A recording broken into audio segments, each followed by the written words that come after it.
मोहब्बत है। Hey guys, आप सुन रहे थे मेरे साथ आपकी पसंदीदा कहानी हाँ ये मोहब्बत है। हाँ ये मोहब्बत है भाग 13। निधि मीरा के सामने खड़ी थी और मीरा आंखों में आंसू भरे बस एकटक निधि को देखे जा रही थी। मीरा को खामोश देखकर निधि ने कहा, बोलो मीरा, चुप क्यों हो? मैं तुम्हें लेने आई हूँ, अपने घर चलो। वो घर तुम्हारे बिना सूना है मीरा। उस घर के लोग आज भी तुमसे उतना ही प्यार करते हैं। अक्षत भैया तुम्हारे बिना अधूरे हैं। कहते हुए निधि की आंखों में आंसू भर आए। ये देखकर मीरा एकदम से पलट गई और दुखी स्वर में कहा, हम उस घर में नहीं जा सकते निधि। क्यों मीरा, क्यों नहीं जा सकती? वो तुम्हारा ससुराल है, तुम्हारा अपना घर। और झगड़े किसके बीच नहीं होते मीरा? तुम्हारे और भाई के बीच जो गलतफहमी हुई है उसे दूर करना जरूरी है। यहाँ तुम इस हाल में हो, वहां भाई ने अपना क्या हाल बना रखा है। आखिर तुम दोनों खुद को किस बात की सजा दे रहे हो? मेरे साथ घर चलो मीरा, तुम्हारे वहां जाने से सब ठीक हो जाएगा। मेरा यकीन करो। निधि ने अपने आंसू पोंछते हुए कहा, क्या सच में निधि? क्या हमारे वहां जाने से सच में सब सही हो जाएगा? मीरा ने पलटकर निधि से सवाल किया। हाँ मीरा, घर में सब तुम्हारा इंतजार कर रहे हैं, निधि ने खुशी भरे स्वर में कहा। लेकिन निधि की बात सुनकर मीरा का चेहरा दुख और तकलीफ से घिर गया और उसने तड़प कर कहा, अगर सच में ऐसा है निधि, तो फिर इतने दिनों में उस घर से हमसे कोई मिलने क्यों नहीं आया? क्यों माँ ने एक बार भी हमारी खबर नहीं ली? क्यों अर्जुन भैया और भाभी ने हमसे एक बार बात नहीं की? दादू दादी जीजू दी, यहाँ तक कि पापा भी हमसे मिलने नहीं आए। और अक्षत जी, जानती हो उन्होंने क्या कहा? उन्होंने कहा कि वो हमें तलाक देना चाहते हैं। निधि ने सुना तो उसे अपने कानों पर विश्वास नहीं हुआ। वह मीरा के पास आई और उसकी बाहें पकड़कर उसकी ओर देखते हुए कहा, क्या कहा तुमने? जरा फिर से कहना। तुमने सही सुना निधि, अक्षत जी हमें तलाक देना चाहते हैं, मीरा ने रोते हुए कहा। निधि ने एकदम से मीरा की बाहें छोड़ दी और बड़बड़ाने लगी, नहीं नहीं नहीं, अक्षत भैया ऐसा नहीं कर सकते। मीरा, वो कभी सपने में भी तुमसे दूर जाने के बारे में नहीं सोच सकते। तुम्हें जरूर कोई गलतफहमी हुई है। ये सच है निधि, सौंदर्य बुआ जी गई थी घर अक्षत जी से बात करने, लेकिन उन्होंने सबके सामने कहा कि वो हमसे। निधि, हमें कुछ समझ नहीं आ रहा है, हम क्या करें? कहते हुए मीरा फूट फूट कर रोने लगी। निधि ने मीरा को संभाला और कहा, अक्षत भाई ने क्या शादी को मजाक समझ रखा है? जब मन किया शादी की, जब मन किया छोड़ दिया। तुम मेरे साथ अभी और इसी वक्त घर चलोगी। मैं देखती हूँ कौन तुम्हें उस घर में आने से रोकता है। नहीं नहीं निधि, अगर हम वहां गए तो अक्षत जी और गुस्सा हो जाएंगे, मीरा ने घबरा कर कहा, क्योंकि अक्षत के गुस्से से वह अनजान तो बिल्कुल नहीं थी। भाई के गुस्से के लिए क्या तुम अपनी जिंदगी बर्बाद कर दोगी मीरा? उठो और चलो यहां से। निधि पूरे हक से मीरा की कलाई पकड़कर कहती है तो मीरा उसे मना नहीं कर पाती। मीरा की आंखों में आंसू देखकर निधि ने उसके आंसुओं को पोंछा और उसके चेहरे को अपने हाथों में थाम कर कहा, पहली बार उस घर में तुम्हें मैं लेकर गई थी। तुम्हें उस घर से कोई नहीं निकाल सकता मीरा, अक्षत भैया भी नहीं। निधि को अपनी परवाह करते देखकर मीरा ने उसे आगे बढ़कर गले लगा लिया और फफक पड़ी। निधि कुछ देर उसका सर सहलाती रही और फिर मीरा को साथ लेकर कमरे से बाहर निकल गई। मीरा का हाथ थामे निधि जैसे ही दरवाजे की तरफ जाने लगी, पीछे से आते वरुण ने कहा, रुको, तुम दी को लेकर कहां जा रही हो? निधि पलटी और कहा, मीरा अपने घर जा रही है और उसे अपने घर जाने से कोई नहीं रोक सकता, तुम भी नहीं। कहकर निधि जैसे ही जाने लगी, वरुण ने फिर कहा, सुनो। वरुण की आवाज सुनकर निधि पलटी तो वरुण ने उसकी तरफ आते हुए कहा, यहां से नहीं, पीछे वाले दरवाजे से जाओ। सौंदर्य भुआ और पापा किसी भी वक्त आते होंगे। मैं नहीं जानता दी की लाइफ में इस वक्त क्या चल रहा है, बट आई विश कि सब ठीक हो जाए। वरुण की बात सुनकर मीरा का दिल भर आया उसके पापा के बाद इस घर में वरुण था जिसने मीरा के बारे में इतना सोचा। मीरा ने आगे बढ़कर वरुण को गले लगाया और निधि के साथ पिछले दरवाजे से बाहर निकल गई। उन दोनों के जाने के बाद वरुण फटाफट मीरा के कमरे में आया। उसने बिस्तर पर 2-3 तकिए रखे और उन्हें कंबल ओढ़ा दी, जिससे सबको लगे कि मीरा अपने कमरे में सो रही है। ये सब करते हुए वरुण को अजीब सी खुशी का एहसास हो रहा था। वह मीरा के कमरे से बाहर चला आया और जैसे ही हॉल में आया, सामने से आती सौंदर्या ने पूछ लिया, क्या बात है वरुण, बड़ा मुस्कुरा रहे हो? आप लोग कब आए? सौंदर्या और अपने पापा को सामने देखकर वरुण थोड़ा सा घबरा गया। उसने मन ही मन खुद से कहा, आई होप कि इन्होंने मीरा को बाहर जाते नहीं देखा होगा। वरुण, अपना सामान पैक कर लो, आज शाम हम अपने शहर वापस जा रहे हैं। विवान सिंह ने आकर सोफे पर बैठते हुए कहा, अगर मैं पापा के साथ वापस चला गया तो ये कभी पता नहीं लगा पाऊंगा कि दी के साथ क्या हुआ है। वरुण ने मन ही मन सोचा और विवान सिंह की तरफ चला आया। सौंदर्या बुआ ने एकदम से विवान सिंह के जाने की बात सुनी तो उनके पास आकर कहा, आप ऐसे अचानक क्यों जा रहे हैं? अभी तो हमारा काम। सौंदर्या इतना ही कह पाई कि विवान सिंह ने उसकी बात काटते हुए कहा, सौंदर्या, तुम क्या चाहती हो? तुम्हारे काम के चक्कर में मैं अपना लाखों का नुकसान करवा लूं? मेरी कंपनी पहले ही काफी लॉस में जा चुकी है, मुझे उसके लिए जाना होगा और मैंने तुम्हें समझाया, वो याद रहे।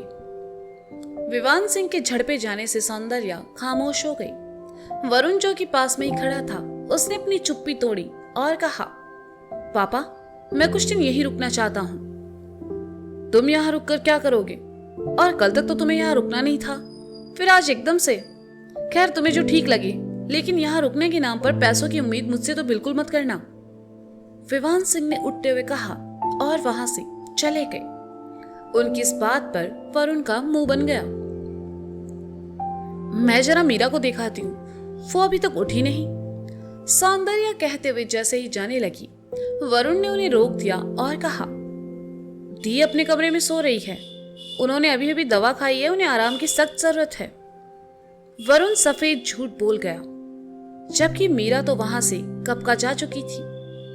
सौंदर्या को वरुण की बात से थोड़ा अजीब लगा तो उसने अपनी भव चढ़ाकर कहा, कैसी दवा?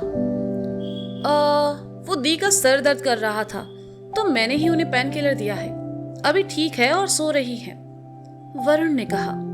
सौंदर्या मीरा को देखना चाहती थी। इससे पहले ही उसका फोन बजा। फोन सौंदर्या की छोटी बेटी का था, इसलिए उससे बात करते हुए सौंदर्या वहां से चली गई। वरुण ने चैन की सांस ली और वहां से चला गया। सिंघानिया हाउस, इंदौर। विकी के कमरे में उसकी तस्वीर के सामने खड़े सिंघानिया जी एकटक उस तस्वीर को देखे जा रहे थे। विकी के जेल जाने के बाद से ही वीएस ग्रुप्स को काफी भारी नुकसान उठाना पड़ा था। इंदौर में हमेशा नंबर 1 रहने वाली कंपनी आज नीचे जा चुकी थी। कंपनी के शेयर्स गिर चुके थे और कंपनी से जुड़े लोग भी एक एक करके कंपनी को छोड़कर जा चुके थे। बस कुछ लोग बचे थे जो सिंघानिया जी के वफादार थे। विकी की तस्वीर को देखते हुए सिंघानिया जी एकदम से भावुक हो गए और कहने लगे, तुम्हारी माँ के बाद सिर्फ तुम ही थे जिसे देखकर मुझ में जीने की उम्मीद बचती थी।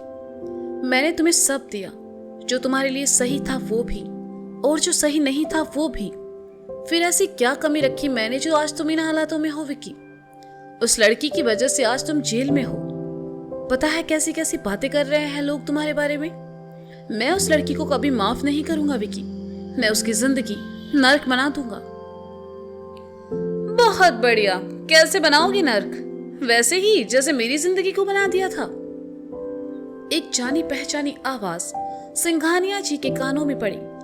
सिंघानिया जी ने पलटकर देखा तो दरवाजे पर विकी की मां खड़ी थी, जो कि बचपन से ही विकी को छोड़कर चली गई थी। तब से सिंघानिया जी ने ही विकी को संभाला। विकी की मां, जिनका नाम अर्चना था, को वहां देखकर उनका गुस्सा एकदम से नफरत में बदल गया। वे गुस्से से अर्चना के पास आए और कहा, तुम यहाँ क्या कर रही हो? तुम्हें अंदर किसने आने दिया? रॉबिन कहाँ है? Robin, robin! भूल गए? तुमने ही तो अपने बेटे को बचाने के लिए रॉबिन को बलि का बकरा बनाया था। भूल गए क्या? अर्चना ने सिंघानिया जी की आंखों में देखते हुए कहा। ओह, तो तुम मेरे जख्मों पर नमक छिड़कने आई हो। तुमसे मैं और उम्मीद भी क्या कर सकता हूँ? जो औरत अपने बेटे और अपने पति को छोड़कर अपने प्रेमी के साथ जा सकती है, उससे और ज्यादा उम्मीद भी क्या की जा सकती है? सिंघानिया जी ने नफरत भरे स्वर में कहा। अर्चना ने सुना तो हंसने लगी। उसकी हंसी ने सिंघानिया जी के सीने पर जैसे खंजर चला दिया हो। उन्होंने एक नजर अर्चना को देखा और कमरे से बाहर निकल गए। सुबह का समय था, लेकिन फिर भी सिंघानिया जी हॉल में बने बार काउंटर की तरफ चले आए और ग्लास में शराब लेकर पीने लगे। अर्चना भी नीचे आई। उसे देखकर सिंघानिया जी ने कहा, तुम मुझे यहाँ सिंपैथी देने तो बिल्कुल नहीं आई हो।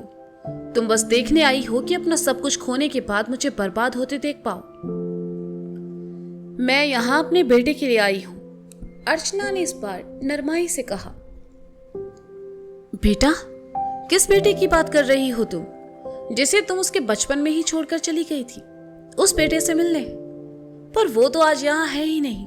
उसकी रगों में दौड़ते तुम्हारे गंदे खून का नतीजा है कि आज वो जेल की सलाखों के पीछे है। सिंघानिया जी ने गुस्से और नफरत भरे स्वर में कहा।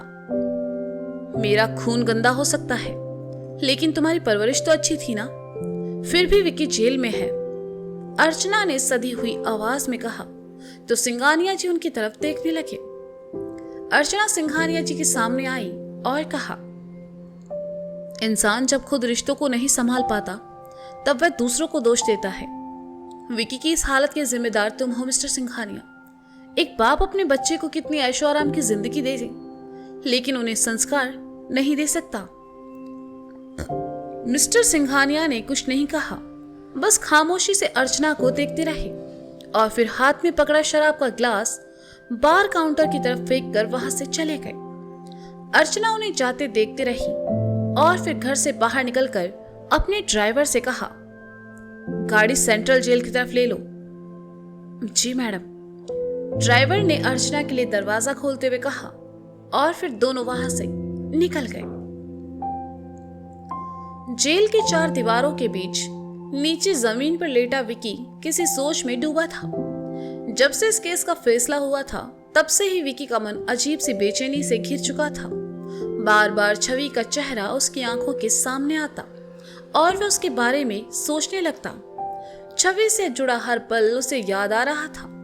बीतते वक्त के साथ विकी को यह एहसास होने लगा था कि उसने छवि के साथ गलत किया। छवि का ख्याल बार बार उसे परेशान कर रहा था। विकी ने करवट ली और आंखें मूंद ली। जेल की इन चार दीवारों में उसके पास करने को था भी क्या? उसे अच्छी सुविधा भी मिल जाती, लेकिन विकी को इन सब से कोई फर्क नहीं पड़ा। वह बस अपनी सजा खत्म होने का इंतजार कर रहा था।